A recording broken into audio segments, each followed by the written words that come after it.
когда в феврале я играл на улице, подошли ко мне два человека и говорят, Какой был год? это 37-й год, Ага. и говорят, нам нужен и этот Ермаков. А я говорю, что Ермаков, его арестовали, а это папин начальник был. Вот. И они говорят, что проводи нас туда. И я повел их, и они не в ту дверь стучат. Я говорю, а здесь Бернакевич живет. Хорошо, нам Бернакевич. Увезли. Уже увезли ночью. А вот сказали про этого Ермакова-то, да? А Ермакова, когда арестовывали, я слышал у нас дома разговор. Что, знаешь, оказывается, с нами рядом жил враг, и мы ничего не это замечали за ним, да? Приблизительно через 2 недели к нам постучали. Вышел из тюрьмы Ермаков. И он сказал матери, Алешка говорит, зря, значит, поддался, да. Ермаков стоял на своем, ему поломали ребра, выбили зубы, да, но он вышел живой. Он ничего не подписал? Он не подписал. Разговор шел о том, что уничтожат детей, семью уничтожат. Вот. И Алексей Николаевич, мой отец, видимо, думал о семье. Матери без конца предлагали взять развод. Она любила, я думаю, отца очень. Она отказывалась. И вскоре, значит, ее пришли ночью и арестовали. И как только мать арестовали, вот, со мной уже никто не хотел сидеть на парте. Нас тут же исключили из всех кружков.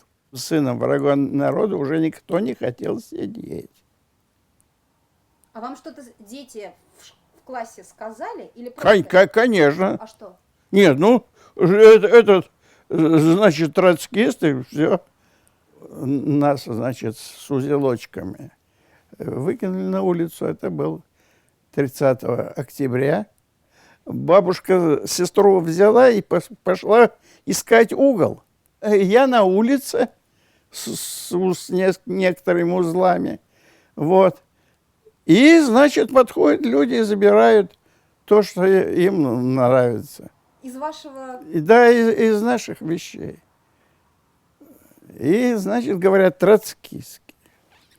Вот. А потом, значит, нас забрали в приемник закрытый, да, детский. Отвезли в этот детский приемник по оперативному приказу 20486. 2.0 это говорит о том, что он совершенно секретный был.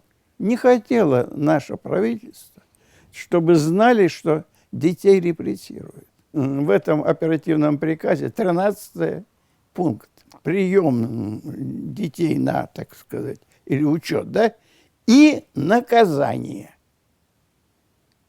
За что наказать? А потом, значит, такие плотные ворота, и этот детский дом особого режима. Территория, она хорошо, так сказать, огорожена, высокий плотный забор. Вот. И там 2 дома, один девичий, другой мальчишечий.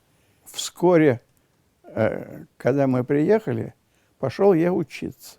Мы после обеда сидели, уроки готовили. Вдруг пришел мой товарищ, одногодка, Слава Грека, весь в крови. Вот. Я смотрю, что у него течет эта кровь. Он плачет. И я побежал за воспитательницей. Вот. Бегу, а мне с сеновала говорят: подойди-ка. Подошел я, говорит: лезь. Залез, встал, значит, и сразу удар, и начали лупить меня, и долго били, раздели. В общем, я очнулся ночью, вот, слез кое-как с этого сеновала, и меня воспитательница уже поджидала. Она знала, видимо, вот, и увела к себе домой. Это вам сколько было лет? 8 уже. Вот. И полмесяца я у нее лежал. Я так и не знаю, что было потом с Грека. Вот, потому что я полмесяца не был, а потом, когда пришел, уже Грека не было. Его ставили на четвереньки, а в стене были гвозди, торчали. И, значит, они отбивали часы, как говорят. Берут шкета маленького, да, за руки, за ноги, раскачивают, и вот как этим, значит, тараном, которым, попку в попку, раз, и он головой в гвозди. Вот от этого у него кровотечение-то и было. То, что было в детском доме особого режима, это, конечно, очень и очень печально. Вот. Потому что было очень тяжело жить и даже выжить. И вот лично я считаю, что нас спас Лаврентий Павлович Берия. Он написал Сталину и Молотову о положении детей, врагов народа, в детских домах особого режима. И пишет, что их каждый день избивают, причем для этой цели содержат великовозрастных уголовников. Специально содержали уголовников великовозрастных. И они занимались избиением? А они избивают, да, ежедневно должны были избивать. Вот. Детей врагов народа. Вот, допустим, от колючей проволоки вот здесь это шрам, да, тут вот шрам. То есть, значит, шрамов больше, чем за всю жизнь. Вот. Перебили нос. Каждый день били. Их же там не один. Вот. И они, значит, устраивали себе хорошую жизнь. А после того, когда Берия написал это письмо, это приблизительно к 1940 году, во-первых, убрали этих уголовников, заменили директоров и воспитателей. И отличались мы от обыкновенных детей тем, что нас регулярно собирало НКВД. Рассказывали, как эти враги, значит, вот хитро поступают всюду эти враги.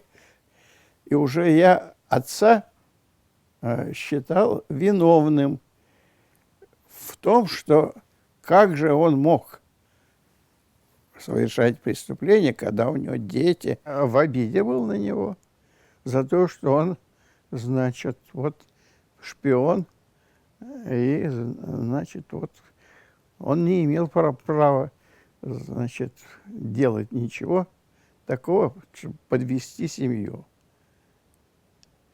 А это вам кто объяснил, что он шпион? НКВД. Собирали нас. и много раз. Вот. И вот так врали. И получалось, что я стыдился своего отца. Вот отец хоть сказал, что, допустим, я не виновен, но я не мог считать, что он был прав.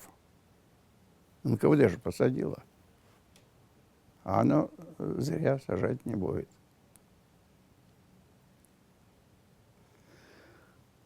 Вот. А с матерью-то я не имел права переписываться. То есть мы были отрезаны ломоть. И ей сказали, что она никогда не увидит детей. А мама тоже враг? Ну, не донесла, не досмотрела, да. Значит, виновата. Да? Конечно, виноват. Вот. Я последний год работал опять в лесу, на лесозаготовках, и вдруг получил письмо, что мать нашлась. Вот. То есть разрешили ей написать письмо мне. Я приехал в поселок Струнино, где жила мать. Тяжело было вот, воспринять, что это твоя мать. Но самое обидное, что каждый революционный праздник ее сажали в тюрьму. И я возмутился и написал письмо Ворошилову. Я же не знал, что она невиновна. Я говорю, что я буду теперь за ней следить, чтобы ничего... Вы что? Вот. В 1954 году я пишу, что буду за ней следить.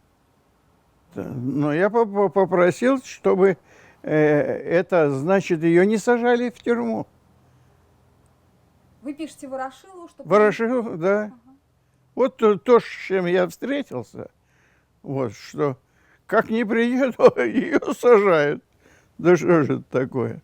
Вот. Кстати сказать, Ворошилов – это человек, который подписал к расстрелу моего отца. Сталин, Ворошилов, Молотов и Каганович. Они подписали список. И вот в списке по Уфе было 7 человек. Мой отец первый. Так вот, значит, очень скоро ее реабилитировали. А в 1957 году реабилитировали отца. И оказывается, он не умер, а расстрелян. И не в то время, да, и не в том месте, и не в лагере, а вот напротив этого детского мира, да, на этой Никольской, вот, в здании военной коллегии. И что судили мне, список у меня сейчас, 200 человек их судили, да, к расстрелу в один день. И всех шлепнули и похоронили на этом коммунарке. Как вы к Сталину относились в этот момент? Вот когда Я всегда любил его. Всегда.